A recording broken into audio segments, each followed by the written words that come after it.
आज की कहानी का नाम है टाइटन स्लेयर पैडी। एक ऐसी गाथा जहां बर्फ की चुप्पी को चीरती है एक चीख और एक छोटा पेंगुइन बनता है देवताओं का रक्षक। बर्फ के नीचे कुछ जिंदा था और अब वो जाग चुका है, जिसका नाम 1000 सालों तक कोई नहीं ले सका। क्रोनिक्स। एक चीख ने ग्लेशियर को फाड़ दिया। तबाही ने आंखें खोल दी। जहां मासूमियत खेल रही थी, वहीं कयामत टपकने वाली थी। उसने कोरा को छीना और पूरी अंटार्कटिका कांप उठी। अब मैदान में सिर्फ एक नाम बचेगा, टाइटन स्लेयर पैडी। अंटार्कटिका की सफेद चादर पर पैडी, फ्लिपर और कोरा खेल रहे थे। बर्फ से लड़ाइयां, हंसी की फुहारें। तभी आकाश में काले बादल गरजे और बिजली गिरी। बर्फ की घाटी में दरार पड़ी और एक दैत्य उठा। क्रोनक्स, आग और बर्फ का देव। उसके एक चीख से ग्लेशियर चटक उठा।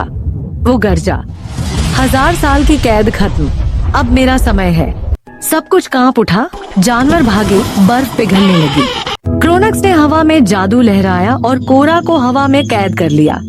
अब ये मेरी रानी बनेगी, और वो आसमान में गायब हो गया। पैडी हक्का बक्का था।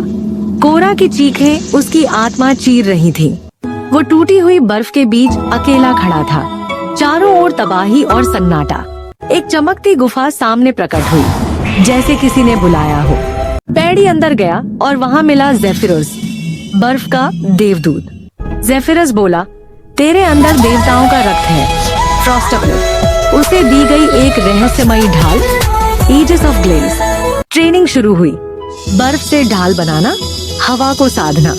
पैडी कई बार गिरा, मगर उठा, हिम्मत नहीं हारी। ज़ेफिरस ने 3 टाइटन्स का रहस्य बताया, हर एक क्रोनक्स का सेवक। पहला, पिरैक्सिस, आग का दैत्य। पैडी एक ज्वालामुखी की गुफा में पहुंचा। पिरैक्सिस गरजा, पिघल जाओ जैसे सब पिघलते हैं। पैडी ने बर्फ से जाल बुनकर उसे फंसाया और ढाल से आग को बुझा दिया। दूसरा, हाइड्रा ग्लेरे, बर्फ की झील में छिपा बहु सिर वाला राक्षस। एक एक सिर काटो, 2 और उगते। पैडी परेशान, मगर वो चतुर था। पूरे झील की बर्फ तोड़ दी। राक्षस डूबा, मगर पैडी भी घायल हुआ। ज़ेफिरस ने उसे ठीक किया। अभी तीसरा बाकी है। तीसरी, टेम्परा, हवा की देवी, जो समय को मोड़ सकती थी। पैडी हवा में लहराता, समय पीछे जा रहा था। टेम्परा हंसी, तेरा अंत पहले ही हो चुका। पैडी चिल्लाया, मैं भविष्य नहीं, दिल से लड़ता हूँ। एक बर्फीली चपेट से उसने समय का जाल तोड़ दिया। टेम्परा बोली, क्रोनक्स इससे भी खतरनाक है, और गायब हो गई। अब पैडी पूरी तरह तैयार था। ज़ेफिरस ने उसे क्रोनक्स के महाकिले की ओर भेजा। वो अकेला चला, भारी कदम ठंडी हवाओं में।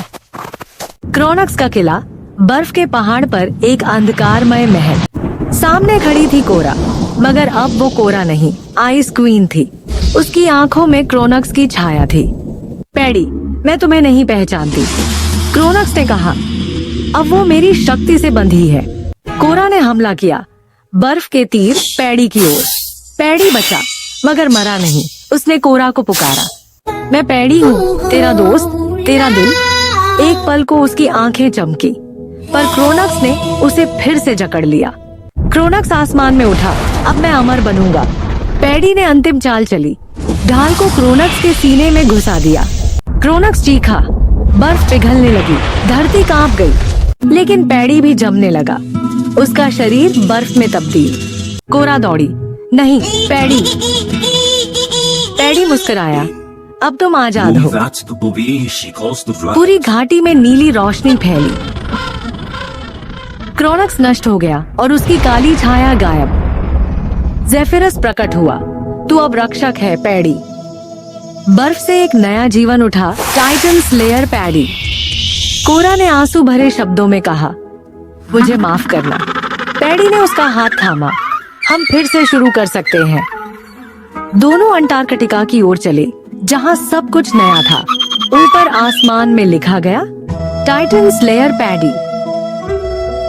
और कहानी खत्म नहीं हुई, बस अब शुरू हुई एक नई गाथा।